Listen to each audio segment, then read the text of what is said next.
presence. I'll just read my address since I've been liberated. Starting Genevieve with barely 5 years industry experience is one of the bravest things I have done career-wise. But before you go thinking that I'm really that brave, let me quickly admit that if I knew then what I know now, perhaps I would have listened to my mom's wise counsel that I should leave publishing for a juicy job in an oil and gas firm.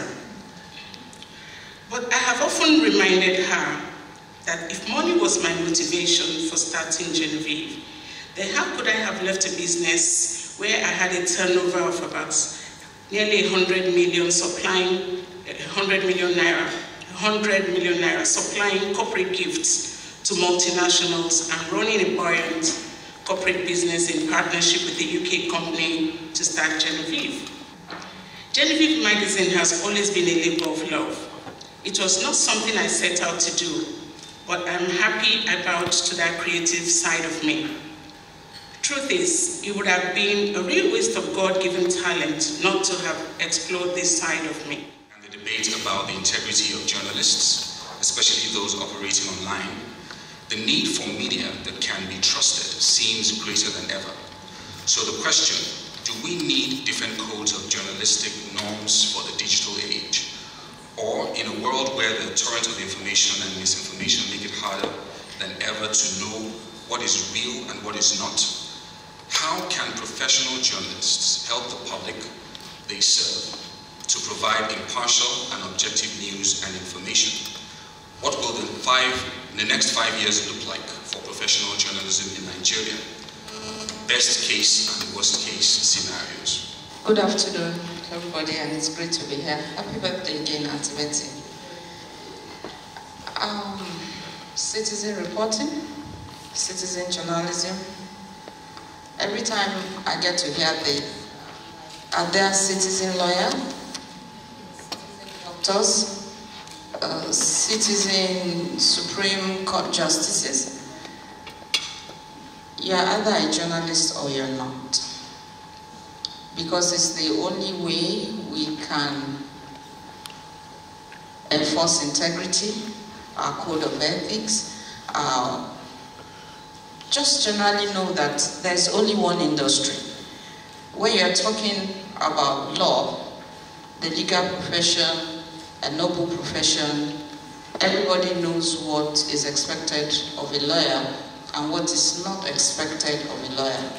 So for me, my brief comment on this is, if we are talking journalism, we should be talking about journalists. So if you want to be a journalist, you need to get some training, you need to get in the business. You can't play on the fringe. You're either on the inside or you're outside. It's important for both the old media and the new media to work together.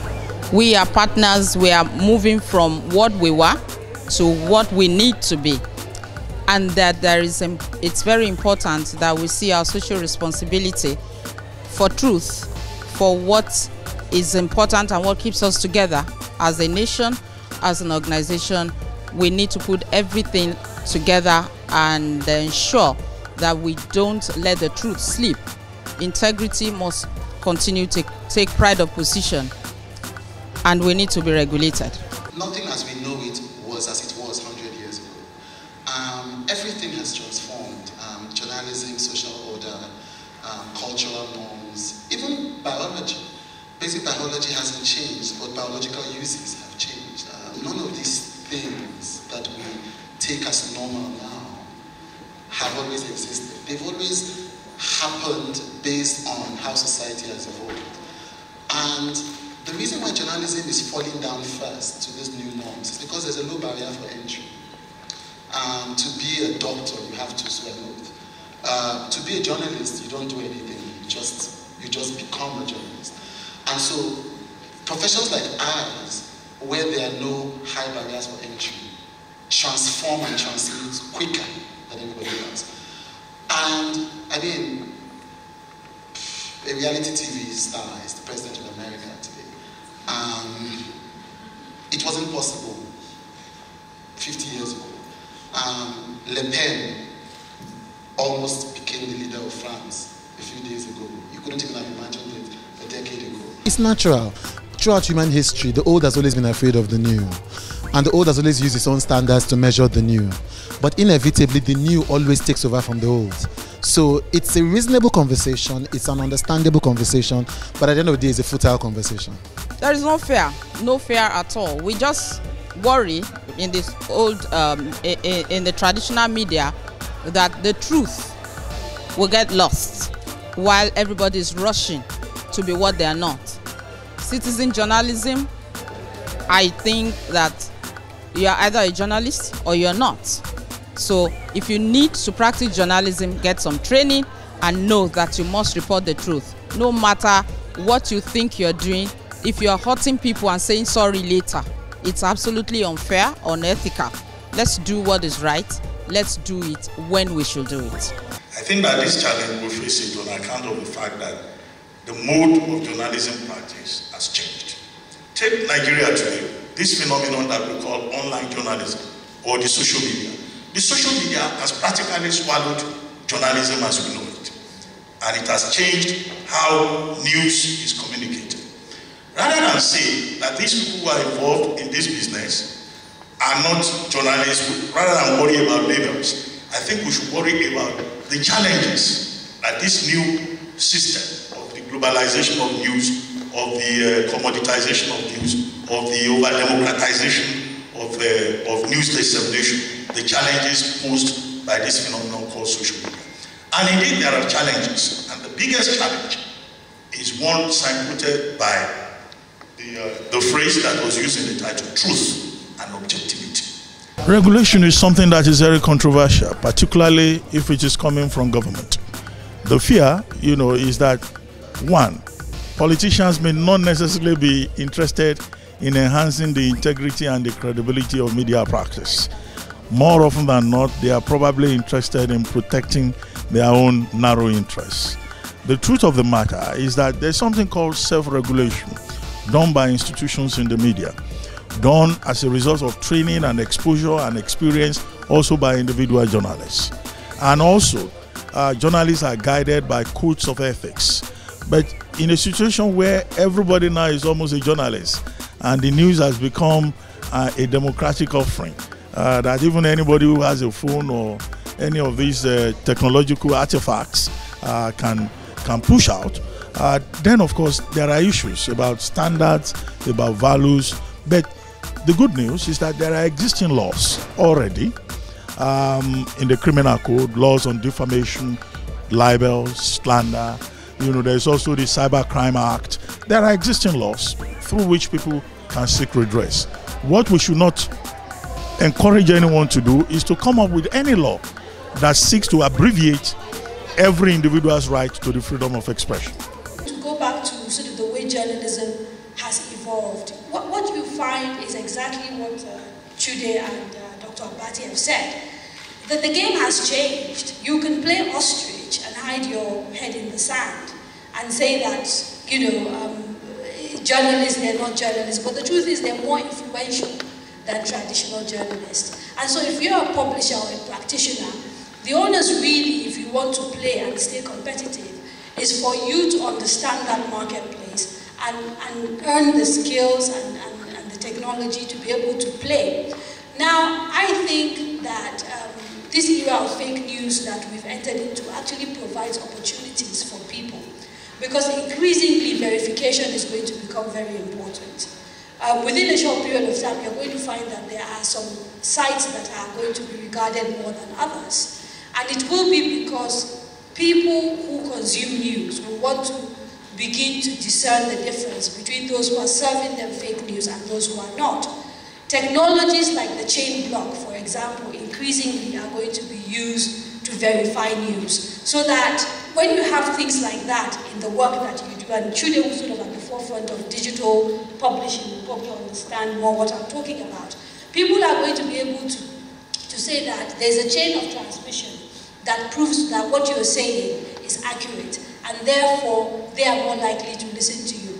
Will the damage that bloggers and people who who are not, if you like, certified, reduced. I think it's a question of what the consumers eventually will determine. And I think if you are about integrity, then the thing is to just equip yourself to make sure that you can play their game, but you're playing it with values that are the values of, if you like, journalism, traditional journalism as we know it. I'm not saying that I like irresponsible journalism. No journalist worth their while likes responsible journalism. But what you do is you weigh what you lose when you gag the media versus what you gain. And because we are a developing country, because we have institutions that are not completely built, because you have leaders who are still corrupt, who put self before anybody else, gagging the media will be disastrous for Nigeria. What you do in order to just try and improve the quality of the media is you improve education so that people who are going into the media know what they're doing, so that the people who are consuming media can actually vote with their feet. If they think a certain way, the chances are they will not follow media that writes a certain way. You can do self-regulation, which is what the rest of the world does, where you have guilds and you have institutions that basically set standards, and you begin to name and shame people who don't adhere to those standards. But you see, that is only possible if we ourselves are doing the right thing. You can't regulate people if you yourself are collecting brown envelope and they're seeing you sitting with governors and running to do jamboree from state to state where they give you land allocation, which is what happens with senior media people in Nigeria today. So therefore, they don't have the authority, the moral authority to regulate the young people who are very active in social media. It's a question of first policing yourself and removing the log in your eye, before the speck in your eye, as the Bible said, before removing the log in your brother's eye. I think that the more important duty for us as media practitioners is to anticipate the change and then adapt the things that we call timeless truths to the realities of a new time. Because if that doesn't happen, then ultimately we will become irrelevant, and then the lunatics will take over the assignment. I strongly advocate for regulation. Unfortunately, I come from the old breed, so it's difficult for people like me to grapple with the new realities. But like someone said on the panel, we've got to roll with the punches and look for a way to just roll with it. Integrity would always be integrity all over the world. Social media is all over the world. You would always have fake news. You would always have news that would be flash in the pan. You would always have news that are not true. It's all over the world. I think it's because we're just embracing it in Nigeria that some of us are a little bit shaky. I mean, if I want to listen, if I want to watch, if I want to read factual news, I know where to go to. And if I want to have a little bit of fun and just muck about, I know where to go to. So if I'm looking for integrity in news, as I said, I know where to go to. You don't know just how hard it is to be sustainable. And that you've been doing this and successfully too, kudos. Yes, thank you so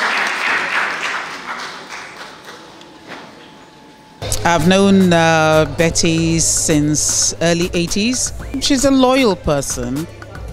She's warm. She's a warm person. She's not the fronting type, if you know what I mean. I like to use that phrase. I'm fortunate to have acted as financial consultant and auditors to Genevieve right from inception. So I've had to work closely with Bestie, and I know that she's painstaking. She has eye for details, and Bessie stands for everything good. With the publication of Genevieve and what she did before becoming a publisher at the Concord, at Vanguard and other places where she served as a journalist, she can look back and say she has had a fulfilling career. But of course at 60, she's still young. She's still in a position to make a lot more contributions to the profession and to the lives of other people who look up to her. In everything I do in my life, I'd like to believe that I added value. I could throw a whole party, it would be just to show off that I have friends, that I have money, and at the end of the day, whose life is impacted? Was your life impacted today? Would your life be impacted by a party? Your belly will be, and there may be content.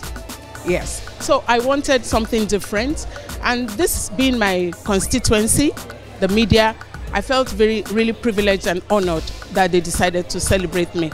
There's no bigger honor than that. I think that I came, and no matter how insignificant, I made a difference.